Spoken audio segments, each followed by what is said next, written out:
Welcome to Atharva success point. Friends, आप जैसा कि जानते हैं कि टीजीटी पीजीटी की बम्पर भर्तियां आ चुकी हैं। लगभग 15,000 भर्तियां हैं, पद हैं इसमें, और हम आपको इतिहास पढ़ा रहे हैं। तो टीजीटी पीजीटी के लिए ये क्लास जो है बहुत उपयोगी है। अतः आप ज़्यादा से ज़्यादा इस चैनल को लोगों तक पहुंचाएं, शेयर करें, सब्सक्राइब करें, ताकि अन्य लोगों को भी इसका लाभ मिल सके और इसका लाभ ज़्यादा से ज़्यादा लोग उठा सके।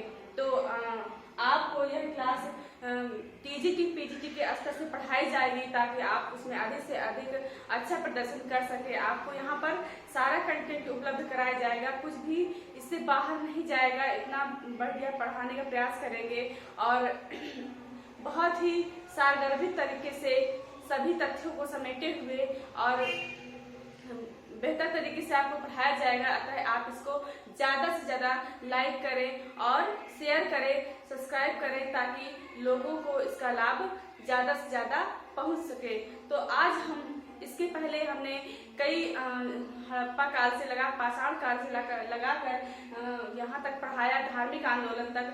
तो हम धार्मिक आंदोलन ही पढ़ा रहे थे, उसमें हमने आपको जैन धर्म पढ़ाया था और इसके बाद हम आपको आगे बौद्ध धर्म की चर्चा करेंगे और उसके बारे में जानेंगे। तो जैसा कि आप जानते हैं, आज हम बौद्ध धर्म के बारे में पढ़ेंगे।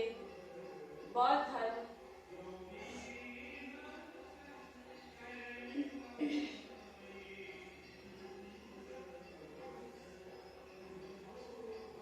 बौद्ध धर्म दोस्तों, आप जानते हैं कि 6ठी शताब्दी ईसा पूर्व का यह धर्म जो है बौद्ध धर्म सबसे ज्यादा परिवर्तनकारी धर्म था, जिसने कि आमूलचूल परिवर्तन उस समय किया और लोगों को प्रभावित किया।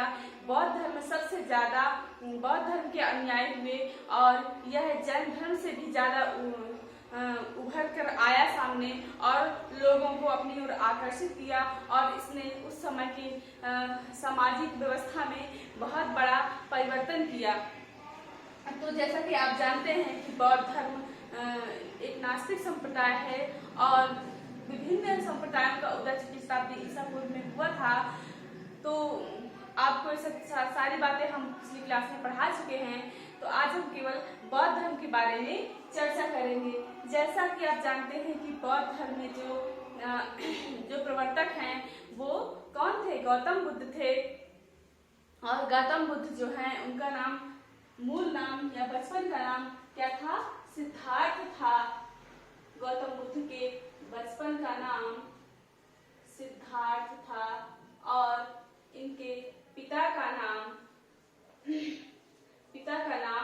शुद्धोधन।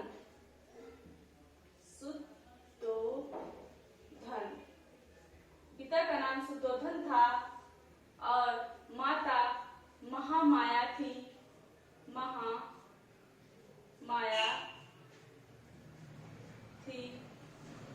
इनका जन्म जो हुआ था, गौतम बुद्ध का जन्म 566 ईस्वी में, 63 या 66 ईस्वी में, 563 या 566 ईस्वी में हुआ था।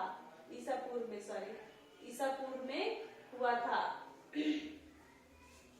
तो इनका जन्म कहाँ हुआ था? लुम्बिनी में, कपिलवस्तु के लुम्बिनी में, कपिलवस्तु के लुम्बिनी में,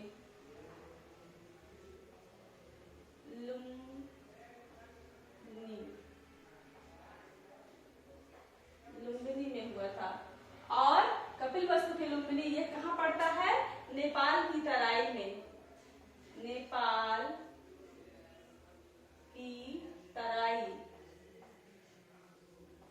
नेपाल की तराई अर्थात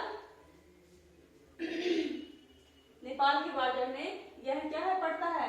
लुम्बिनी नामक जगह पड़ती है। कपिलवस्तु के लुम्बिनी में यह पड़ता है, जहाँ पर इनका गौतम बुद्ध का जन्म हुआ था। इनके बचपन का नाम सिद्धार्थ था और यह बचपन से ही धार्मिक प्रवृत्ति के, आध्यात्मिक प्रवृत्ति के थे और मतलब वह ध्यान मग्न रहते थे, हमेशा जम्बू वृक्ष के नीचे हमेशा ध्यान मग्न रहते थे। और इस बात से इनके जो पिता थे बहुत चिंतित रहते थे, क्योंकि जब ये केवल इनका जन्म हुआ तो 7वें दिन इनकी जो माता थी महामाया वो क्या हो गई, उनकी मृत्यु हो गई और उनके जगह में उनकी मौसी ने गौतमी जो है गौतमी प्रजापति ने इनका क्या किया, पालन पोषण किया। और गौतमी प्रजापति ने पालन पोषण किया और इस प्रकार यह बड़े हुए।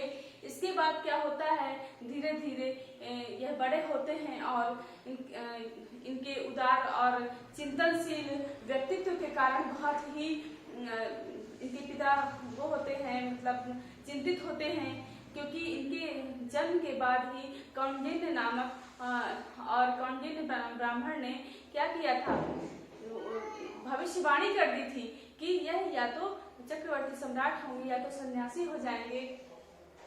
तो इस कारण से इनके पिता चिंतित रहते थे और इनके लिए सारी व्यवस्थाएं भौतिक सुख सुविधाओं की क्या करते थे, इकट्ठा रखते थे और ज़्यादा से ज़्यादा इनको भौतिक सुख सुविधाओं में इनको संलग्न करने की कोशिश करते थे ताकि इनका ध्यान यहाँ वहाँ ना भटके। इसके बावजूद क्या हुआ कि गौतम बुद्ध को फिर भी कहीं मन नहीं लगा और एक कहा जाता है कि एक बार गौतम बुद्ध सिद्धार्थ भ्रमण के लिए जा रहे थे, तभी उन्होंने 4 दृश्य देखे और इन 4 दृश्यों ने उनके जीवन में बहुत ही बड़ा परिवर्तन ला दिया। तो वह 4 दृश्य कौन कौन से थे? सबसे पहला दृश्य था कि वृद्ध व्यक्ति को देखना। वृद्ध व्यक्ति को उन्होंने देखा और किस प्रकार वह जर्जरित अवस्था में था, उसको उसकी दीनहीन अवस्था को देख बहुत दुखी हुए। इसके बाद उन्होंने बीमार व्यक्ति को देखा, दूसरे नंबर पे उन्होंने बीमार व्यक्ति को देखा। फिर इसके बाद उन्होंने तीसरे नंबर पर मृत व्यक्ति को देखा, अर्थात वह लोग एक मृत व्यक्ति को लिए जा रहे थे तो उन्होंने उस मृत व्यक्ति को देखा।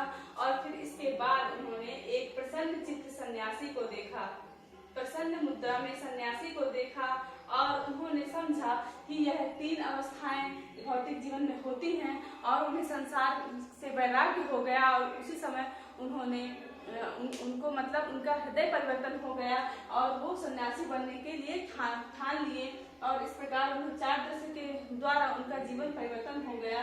इसके बाद 16 वर्ष की आयु में ही उनका विवाह हो गया था। 16 वर्ष की आयु में स्वयंवर प्रथा द्वारा उनका विवाह हो गया था और उनकी पत्नी का नाम यशोधरा था। पत्नी का नाम यशोधरा था।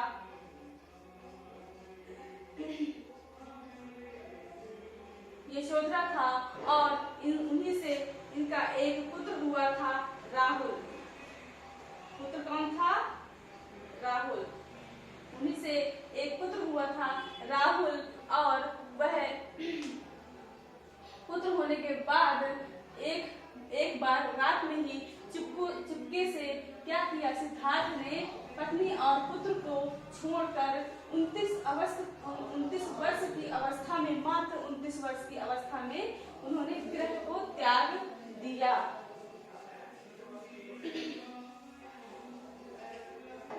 तो उनका जो सारथी था उसका नाम कंथक था या छंदक था। सारथी किनका? बुद्ध का। जो सिद्धार्थ का सारथी था उसका नाम कंथक या छंदक था।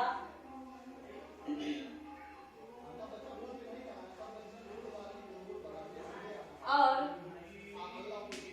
उन्होंने क्या किया, उसको जंगल में उनकी सहायता से उन्होंने छोड़ दिया और वह चले गए। और इस प्रकार क्या हुआ, वह चले गए जंगलों में और भ्रमण करने लगे और भ्रमण करते करते वह कहाँ पहुँचे, अनोमा नदी के पास पहुँचे और उन्होंने अपने सारे जो है राजसी वस्त्र त्याग कर कसाय वस्त्र को धारण कर लिया। कसाय वस्त्र का मतलब होता है सन्यासियों का वस्त्र, गेरुआ वर्ण जो कि वर्ण के जो होते हैं वस्त्र, उसको धारण कर लिया। और अनुमा नामक नदी के पास ये सब होने के बाद फिर अनपी नामक स्थान पे पहुँचे। वहीं पर पास में ही अनपी नामक नदी के अनुमा नदी के पास अनपी नामक स्थान पर पहुँचे और वहाँ पर उन्होंने अपना ध्यान मग्न हो गए। लेकिन फिर इसके बाद उनको वहाँ पर वो ज्ञान की प्राप्ति नहीं हुई और फिर वह चल पड़े। वहाँ से वैशाली नामक स्थान पर पहुँचे। वैशाली नामक स्थान पर उनको कौन मिले? एक सन्यासी मिले, उनका नाम था आलार कलाम।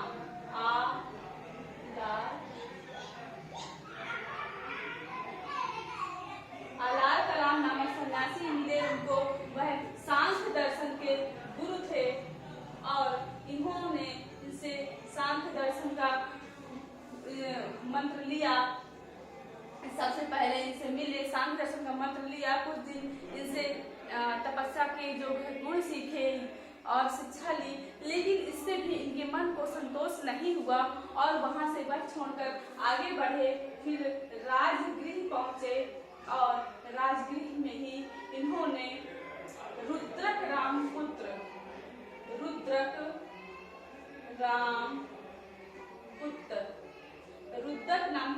नामक सन्यासी से मिला और रुद्रक राम पुत्र नामक सन्यासी से मिलने के बाद उन्होंने योग ध्यान की शिक्षा दीक्षा ली और कुछ दिन उनके साथ व्यतीत किया। फिर उनके साथ भी उनको सुकून नहीं मिला और मन को शांति नहीं मिली। इसके बाद वह आगे भ्रमण करते हुए पहुंचते हैं और उरुवेला नामक स्थान पर पहुंच जाते हैं। उरुवेला राजगीर के पास ही पड़ता है, तो उरुवेला नामक स्थान पर पहुंच जाते हैं और वहां पर वह तपस्या करने बैठ जाते हैं। वहां पर उनकी मुलाकात 5 ब्राह्मणों से होती है। उरुवेला नामक स्थान पर पहुंचते हैं और उनकी मुलाकात किससे होती है? 5 ब्राह्मणों से। 5 ब्राह्मणों से उनकी मुलाकात होती है और वे उन्हीं के साथ तपस्या में लीन हो जाते हैं। 6 वर्ष तक तपस्या करते हैं लेकिन कोई ज्ञान की प्राप्ति नहीं होती है। इस प्रकार वह चिंतित हो जाते हैं। उनका जो शरीर होता है वह जर्जर हो जाता है और फिर भी उन्हें ज्ञान की प्राप्ति नहीं होती है। फिर उन्हें एक ज्ञान बोध होता है कि इस शरीर को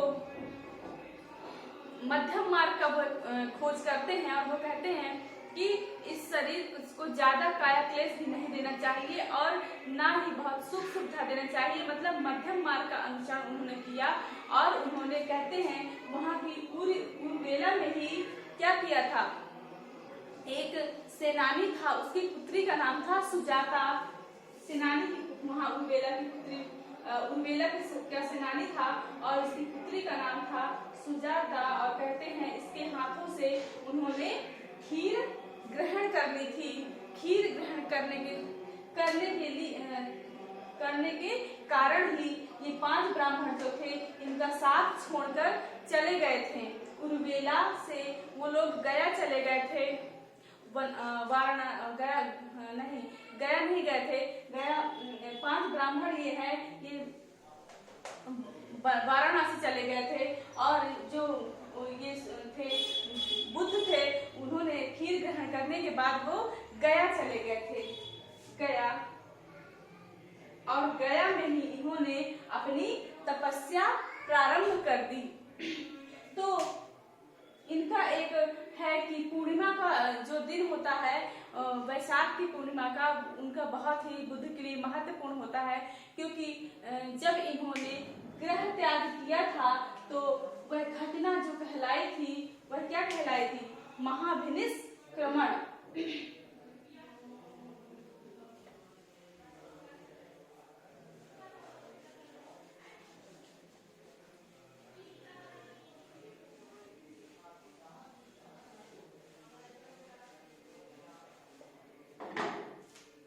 बुद्ध के गृह त्याग की घटना कहलाती है महाभिनिष्क्रमण।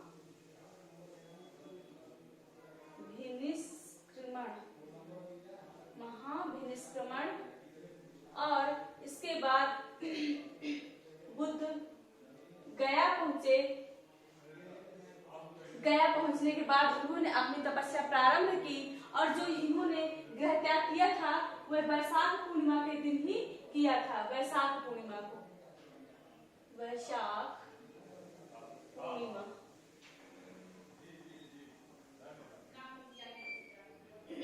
और जब उन्होंने तपस्या प्रारंभ की और उन्हें ज्ञान की प्राप्ति होती है तो वह दिन भी कौन सा होता है?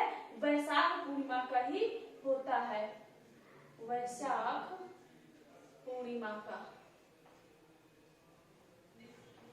और वैशाख पूर्णिमा के दिन इनको क्या होता है? निरंजना नदी के किनारे इनको ज्ञान की प्राप्ति होती है। निरंजना नदी के किनारे, निरंजना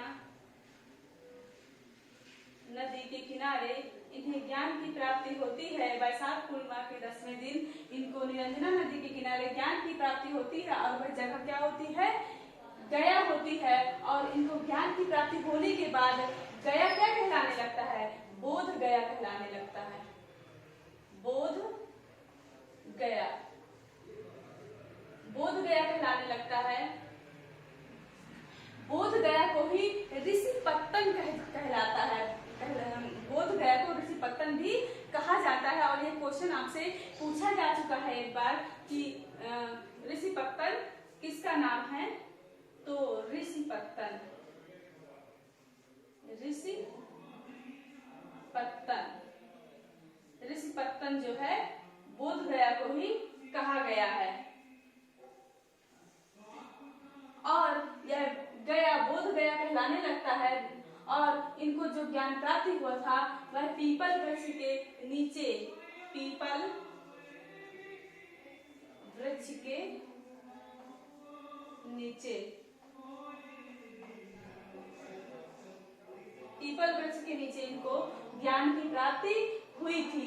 निरंजना नदी के किनारे बोध गया में पीपल वृक्ष के नीचे इनको ज्ञान की प्राप्ति हुई थी। और इस घटना को, इस ज्ञान प्राप्ति की घटना को संबोधि कहा गया है, संबोधि। इस घटना को संबोधि नाम दिया गया है। अब वो क्या बुलाए गए? वह महात्मा बुद्ध बुलाए गए, महात्मा बुद्ध, महात्मा बुद्ध या गौतम बुद्ध, गौतम बुद्ध। महात्मा बुद्ध या गौतम बुद्ध के नाम से जाने गए क्योंकि उनका पहले नाम सिद्धार्थ था। इस प्रकार आपने उनके ज्ञान प्राप्ति की घटना को समझा। और यह आपसे पूछा जाता है कि ऋषि पत्तन का नाम पूछा जाता है। और इससे पहले हमने आपको जो बताया कि उनके जन्म के बारे में, कहाँ कहाँ वो गए और आलार का नाम सांग गुरु से मिले। इसके बाद रुद्रक रामपुत्र नामक गुरु से भी उन्होंने दीक्षा ली। इस प्रकार उन्होंने 2 सन्यासी से उनकी मुलाकात हुई तो वह उनसे वैशाली में मिले। तो ये क्वेश्चन कहाँ मिले और कौन मिले, ये क्वेश्चन पूछा जाता है आपसे, तो इसकी जानकारी आपने अभी प्राप्त की। इसके बाद इसी क्रम में हम आगे चलते हैं। अब जो है महावीर महात्मा बुद्ध को क्या हुआ? ज्ञान की प्राप्ति हो गई, अर्थात संबोधि की प्राप्ति उन्हें हो गई। अब गौतम बुद्ध ज्ञान प्राप्ति के बाद कहाँ पहुंचे? सारनाथ पहुंचे, सारनाथ। यही सारनाथ वाराणसी के पास स्थित है। वह सारनाथ कहाँ पड़ता है? वाराणसी के पास,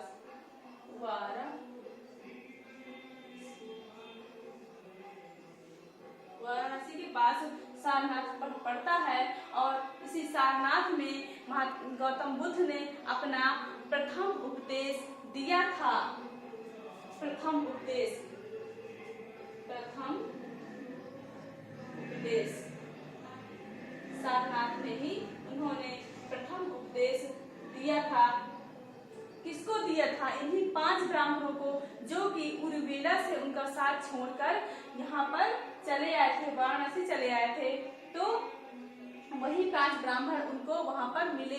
जब ज्ञान प्राप्ति के बाद गया से, बोध गया से वाराणसी पहुंचे सारनाथ में, तो उनको वही 5 ब्राह्मण मिले और इन्हीं 5 ब्राह्मणों को उन्होंने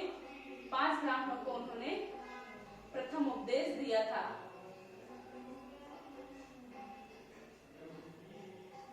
इन्हीं 5 ब्राह्मणों को गौतम बुद्ध ने प्रथम उपदेश दिया था।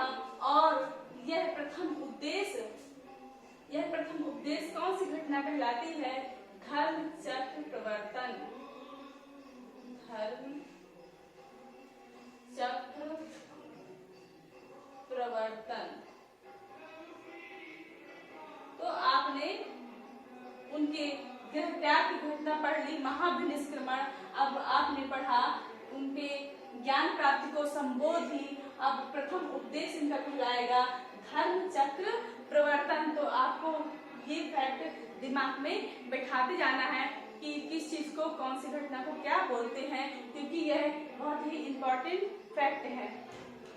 तो प्रथम उपदेश की जो ये घटना है वह धर्म चक्र प्रवर्तन कहलाती है। और यह धर्म चक्र प्रवर्तन उन्हें कहाँ प्राप्त हुआ था? तो सारनाथ में प्राप्त हुआ था। दोनों में से कोई भी ऑप्शन आपको देता है एग्जाम में, तो आपको यह लगाना है सारनाथ या वाराणसी। और 5 ब्राह्मणों को उपदेश देने के बाद इन्होंने क्या किया था? और भी लोगों को, वैश्यों को भी, कई वैश्यों को उपदेश दिया था। और इन सभी को मिलाकर इन्होंने बौद्ध संघ की स्थापना की थी। बौद्ध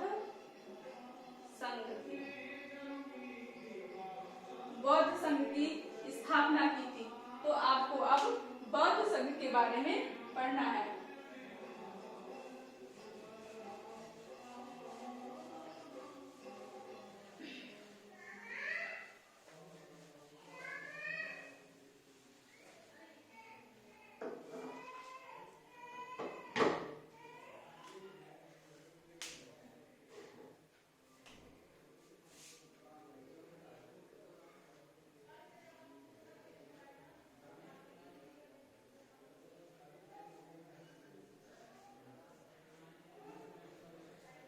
बौद्ध संघ अपने भिक्षुओं, अनुयायियों को मिलाकर महात्मा बुद्ध ने बनाया था। और इसमें जो वैश्य थे, व्यापारी थे, धनाढ्य वैश्य व्यापारी थे, उनको और 5 ब्राह्मणों को और अन्य अनुयायियों को इन्होंने मिलाकर दिया था, बनाया था। 5 ब्राह्मणों, वैश्य व्यापारियों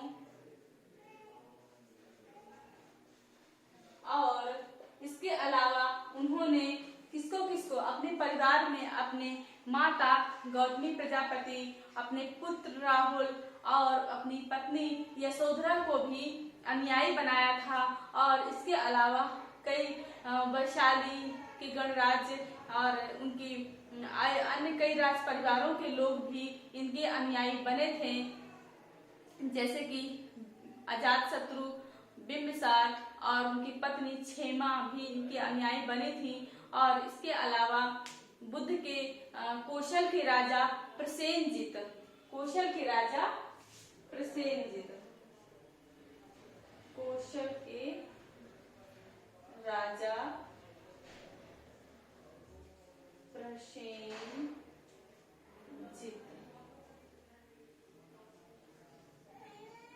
इसके अलावा इनका अनुयायी आनंद, उपाली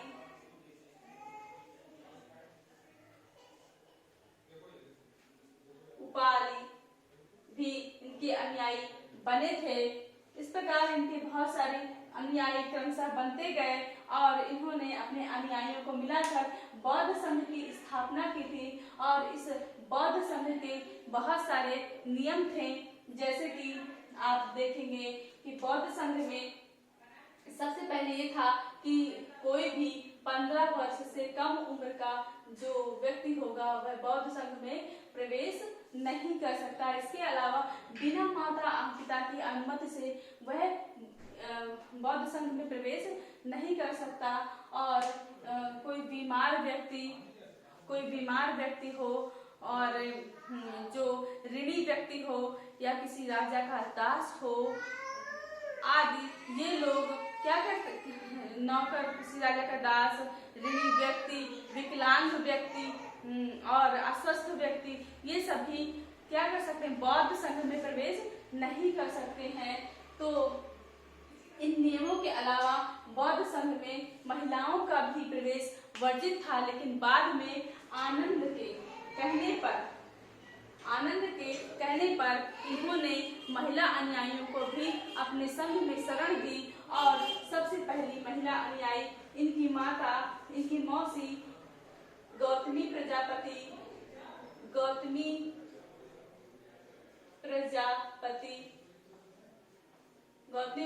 इनकी प्रथम महिला अनुयायी बनी, क्योंकि यह आनंद के बहुत ही आग्रह करने पर इनको अनुयायी बनाया। और उन्होंने कहा कि महिलाओं के संघ में प्रवेश करने से यह संघ बहुत आगे तक नहीं चल पाएगा, ऐसा उन्होंने पहले ही बोल दिया था। और इस प्रकार उन्होंने बौद्ध संघ की स्थापना की। तो इसमें कुछ और भी टर्म्स हैं, जैसे कि जो कि इसमें बौद्ध संघ में होता था, जैसे कि बौद्ध संघ में कुछ नियम थे प्रवेश करने के। और इसके अलावा बौद्ध संघ का कैसा जो ढांचा था वो भी समझेंगे। तो बौद्ध संघ एक गणतांत्रिक प्रणाली पर आधारित था। कैसा? गणतांत्रिक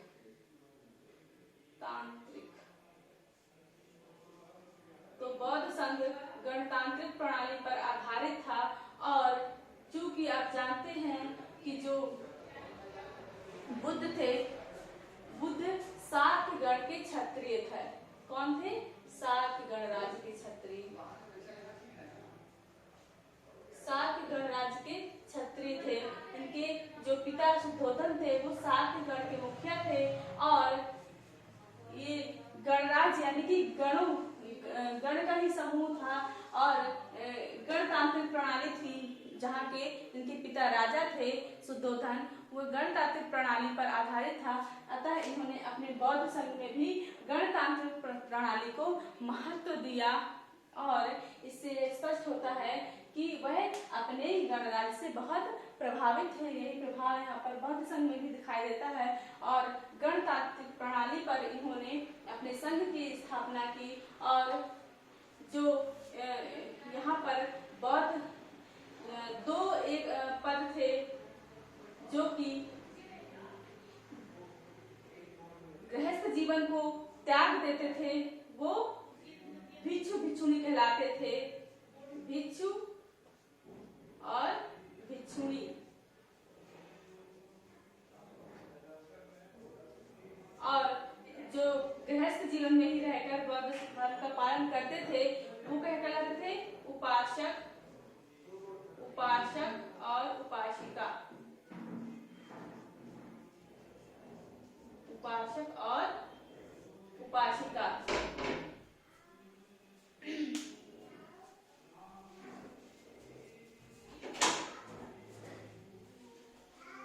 तो उपासक और उपासिका कहलाते थे।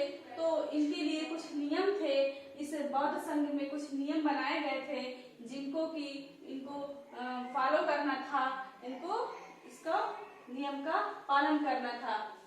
तो इस गणतांत्रिक प्रणाली में जो भिक्षु और भिक्षुणी गृह त्याग करके आते थे और बौद्ध संघ में प्रवेश करते थे तो उनके लिए नियम थे। और जब वह बौद्ध संघ में प्रवेश कर जाते थे तो उसको क्या बोलते थे? उपोसत।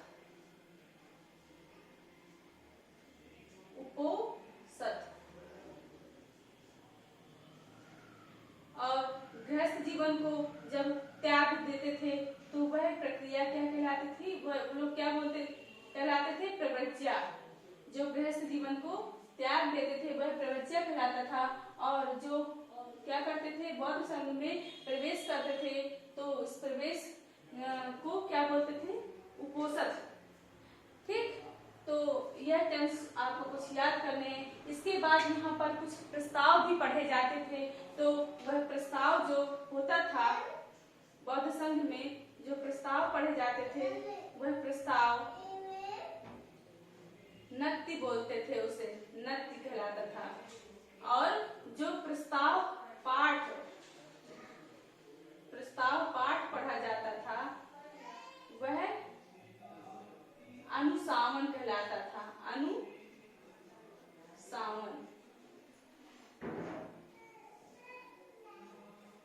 जो प्रस्ताव पाठ पढ़ा जाता था वह अनुसावन कहलाता था और प्रस्ताव क्या कहलाता था, नत्ति कहलाता था। इतने फैक्ट आपने देखे। इसके बाद बौद्ध संघ में कम से कम 20 लोगों का कोरम, 20 लोगों का कोरम यानी कि गणपूर्ति अनिवार्य थी। अर्थात जब भी कोई प्रस्ताव पढ़ा जाता था, जब 20 लोग उपस्थित होते थे। ठीक, और 20 लोग उपस्थिति के आधार पर ही ये बौद्ध संघ संचालित होता था।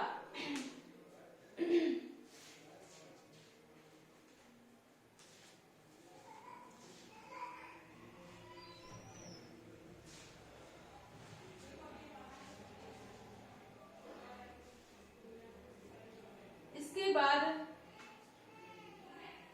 जो आपने देखा, ये प्रवज्या गृहस्थ जीवन त्याग कर लेते थे। जो प्रवज्या कहलाता था, गृहस्थ जीवन का त्याग प्रवज्या कहलाता था। और इसके बाद प्रवज्या जब ग्रहण कर लेते थे तो वह श्रामणेर कहलाते थे। जब प्रवज्या कर लेते थे वह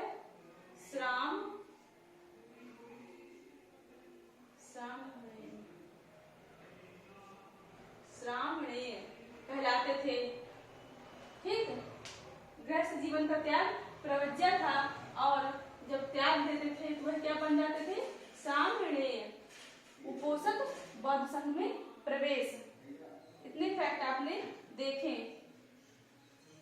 इसके बाद यह तो बात हुई बौद्ध संघ के बारे में।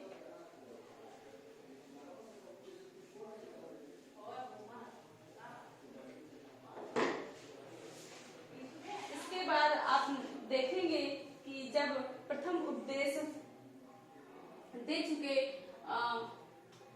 कई लोगों को दिया, तो वैशाली में भी गए। अपने ज्ञान प्राप्ति के 8वें वर्ष बाद वैशाली गए और वैशाली में कई लोगों को दिया उपदेश, महिलाओं को, जिसमें कि उनकी पत्नी आती हैं और मौसी आती हैं, ये सब आते हैं। और वैशाली के लोगों ने इनको कुटाग्रशाला नामक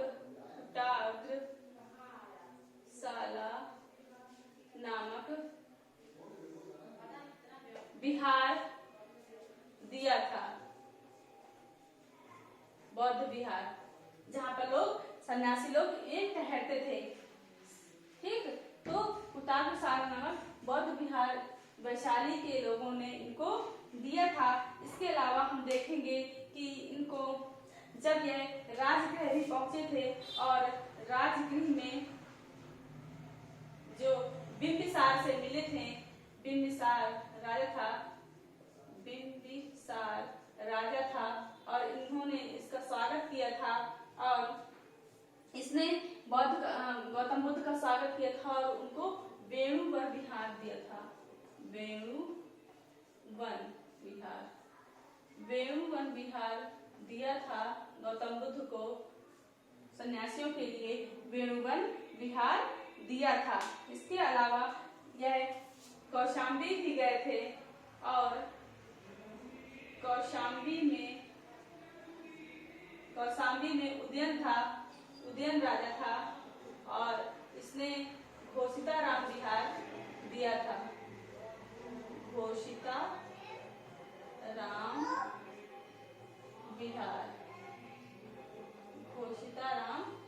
विहार इन्होंने दिया था। इसके अलावा हम देखते हैं सारे लोगों को अपने उपदेश दिए थे और अपना अनुयायी बनाया था।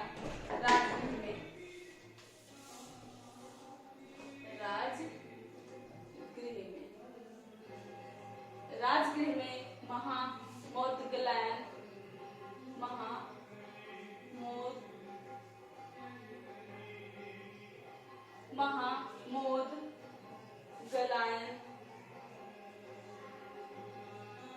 महामोदगलायन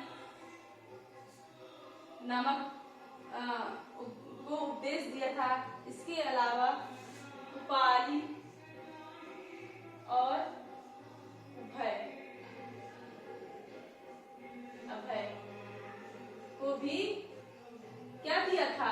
अपना उपदेश दिया था और अपना शिष्य बनाया था। इसके अलावा महात्मा बुद्ध ने कई लोगों को शिष्य बनाया था और अपना इन्होंने श्रावस्ती में राजगृह की, श्रावस्ती कौशल की राजधानी थी। श्रावस्ती में इन्होंने अंगुलीमाल नामक डाकू को भी अपना अनुयायी बनाया था।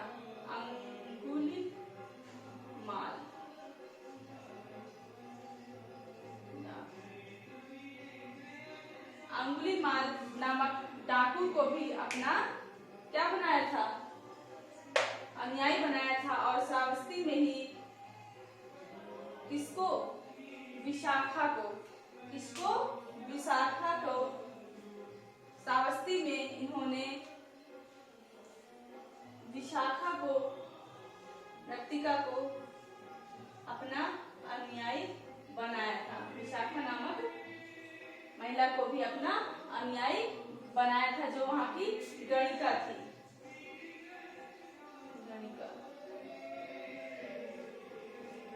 इस तरह से आप देखते हैं कि उनके हर जगह अनुयायी बने और यह बहुत ही इनके महत्वपूर्ण अनुयायी थे, जिन्होंने इनका ग्रहण किया। तो अतः हम कह सकते हैं कि महात्मा बुद्ध ने लगभग अपने सभी क्षेत्र में क्या किया? उपदेश दिया और घूमते घूमते बहुत सारे विहार इनको प्राप्त हुए, जो जहाँ पर बौद्ध अनुयायी ठहरते थे और अपने धर्म का प्रचार करते थे। और इसके अलावा बहुत सारे अनुयायी इनके बन गए। उस समय इनके अनुयायियों में धनाढ्य व्यापारी भी थे और धनाढ्य व्यापारी के अलावा इनके अनुयायियों में बहुत सारे जो है उपासक उपासिकाएं भी थी, राजा भी थे, सम्राट वगैरह। तो हर तरह के इनके अनुयायी थे। इन्होंने अंगुलीमाल डाकू जैसे लोगों को भी अपना अनुयायी बनाया और उन्होंने सिद्ध किया कि मेरे लिए कोई छोटा या बड़ा नहीं है। वो सबको अपना अनुयायी बनाते थे। और जो एक आता है कि श्रावस्ती में अनाथ पिंडक, श्रावस्ती में एक है अनाथ पिंडक।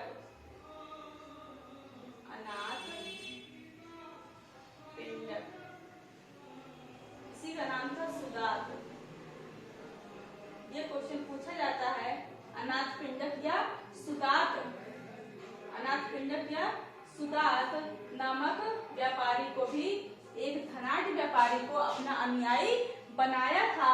और इसने जो है कौन सा पूर्वाराम विहार दान में दिया था।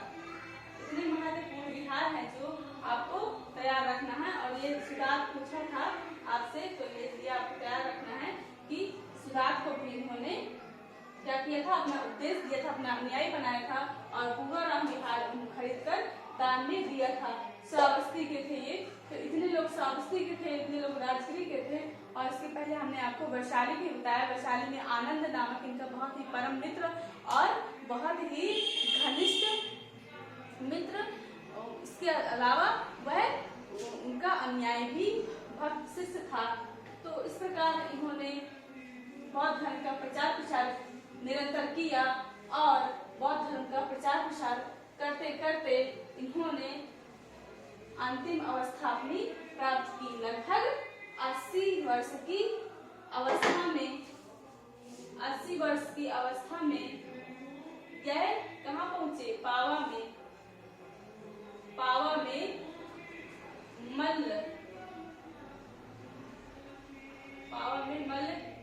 मल्लों के चुंद के यहाँ पहुंचे। चुंद, और वहां पर क्या किया? उन्होंने भोजन ग्रहण किया, मांस के भोजन ग्रहण किया, और यह शुकर माधव नामक बीमारी से ग्रसित हो गए, और वहां से यह कहाँ पहुंचे?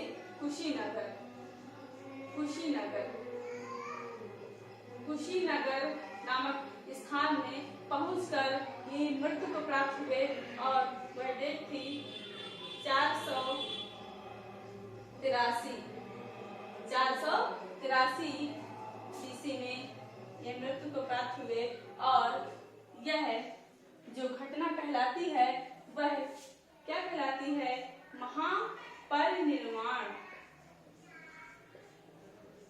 महापरिनिर्वाण की यह घटना कहलाती है। इनकी मृत्यु क्या कहलाती है? महापरिनिर्वाण। इस प्रकार इनका आपने जीवन काल और इसके अलावा इनके सारे उपदेश जो इन्होंने बौद्ध धर्म का प्रचार प्रसार किया आपने जाना, और इसके आगे आप अगले क्रम में जानेंगे कि किस प्रकार इन्होंने आगे बौद्ध समितियां हुई और इनके क्या क्या उपदेश या बौद्ध धर्म के सिद्धांत थे। तो अगली क्लास में हम लोग इसको देखेंगे।